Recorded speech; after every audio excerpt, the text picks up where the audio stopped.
Hello everyone, and welcome to another review. This time I'd like to talk about iFi's Pro iCan fully balanced headphone amplifier and preamp.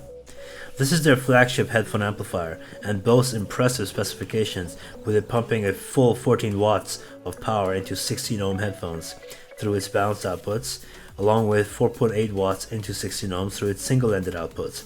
It has one 3.5mm TRS headphone jack, two 6.35mm jacks, two XLR 3-pin jacks, and one 4-pin XLR output, which I have been using the most. I wasn't the biggest fan of how the micro iCan SE that I previously reviewed looked, but I could not deny that it was an impressively well built piece of kit that was made of metal.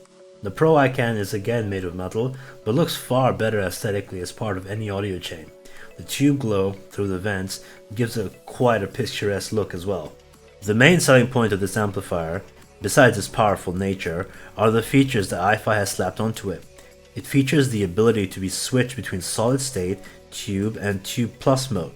While not apparently rollable, iFi boasts that they use a General Electric 5670 tube. Other main features of this amp are shared with the micro iCan SE, but in a more powerful and well implemented manner.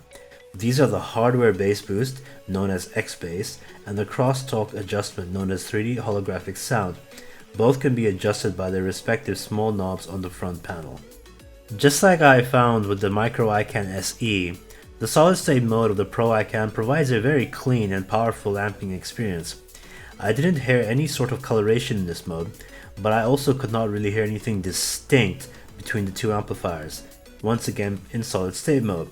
It feels like in solid state mode the Pro iCan is only an upgrade from the micro iCan SE if you have severely difficult to power headphones. I wish I had a HiFiMan HE6 on hand to test this out.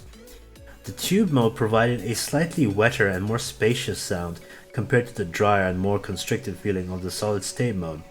However, it is not warm or especially tonally rich or even drastically distinct from the solid state mode.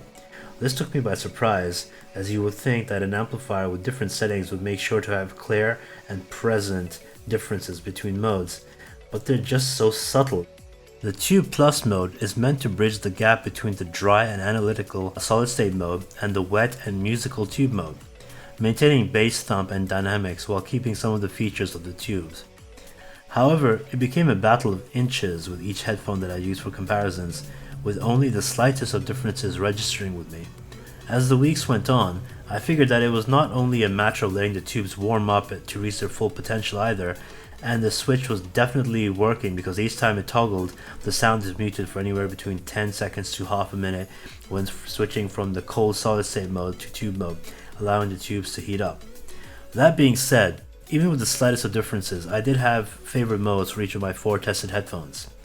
With the HC800, I preferred tube mode for making the sound more laid back and slightly wetter. It was not nearly as warm as I am used to with the coloration of my Cavalli liquid carbon, but I did not mind this so much. I found the experience more detailed than the richer and more syrupy liquid carbon, but with reduced low end. I'm glad to report that I did not experience any harsh treble glare when pairing the notoriously picky headphone with this amplifier. Once again, as with the micro iCan SE, I really like the pairing of the X-Bass feature with the HD800, a headphone with very nice sub-bass extension, but tuned too low in volume in the region to truly bring it out. With X-Bass, the HD800 becomes a basshead's dream, along with it having crisp characteristics in other frequencies and vast soundstage. It really is an interesting pairing, and I have no doubt that some might strongly consider this amplifier just for this pairing. With the ZMF iCan, I again preferred the tube mode, which offered clean but slightly laid back presentation to the very dynamic headphone, especially when compared to the Audio GD NFB28.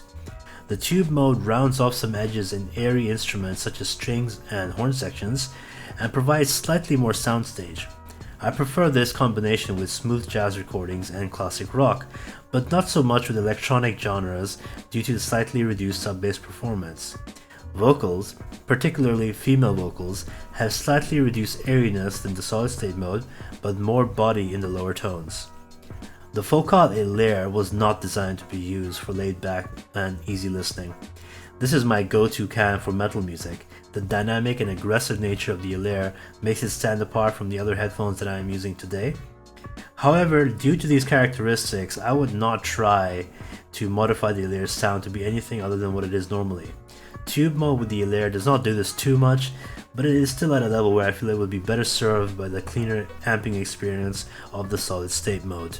ZMF's new Atticus headphone is a mid-bassy experience with a lush and smooth mid-range.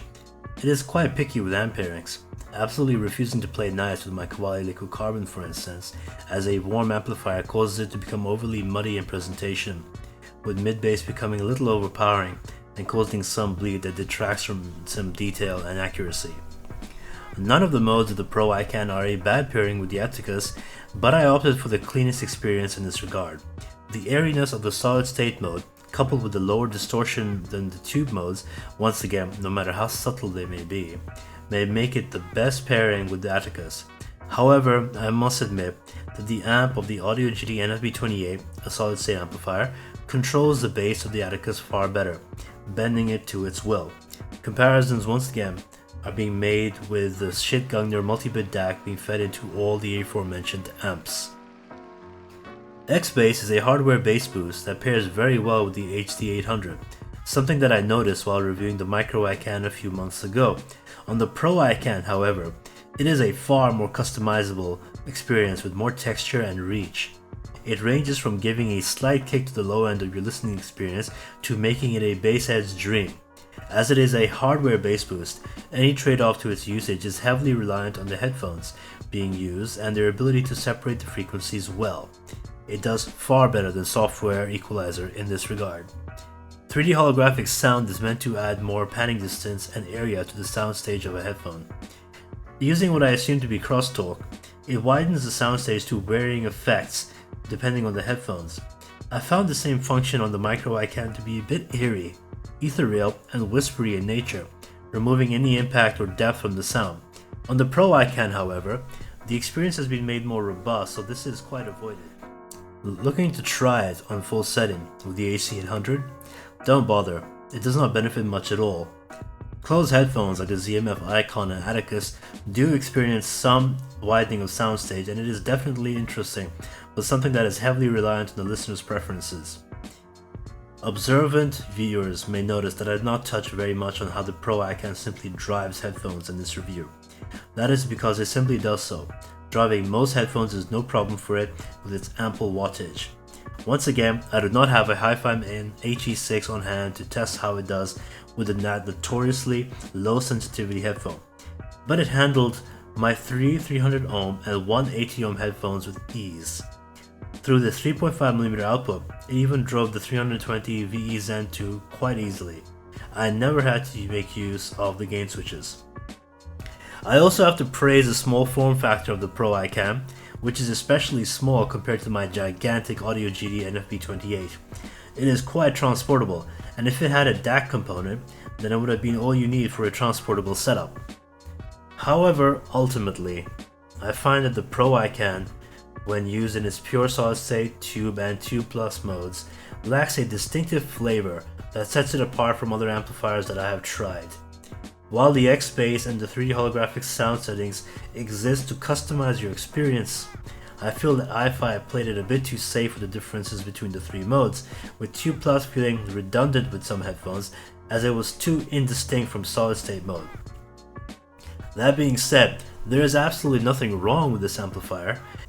I would imagine that even the subtle differences would suffice for some, but I would personally want a tube amplifier in this price, in which it was able to roll several different tubes for customization in a different manner, so the switching mode really isn't a big selling point for me personally.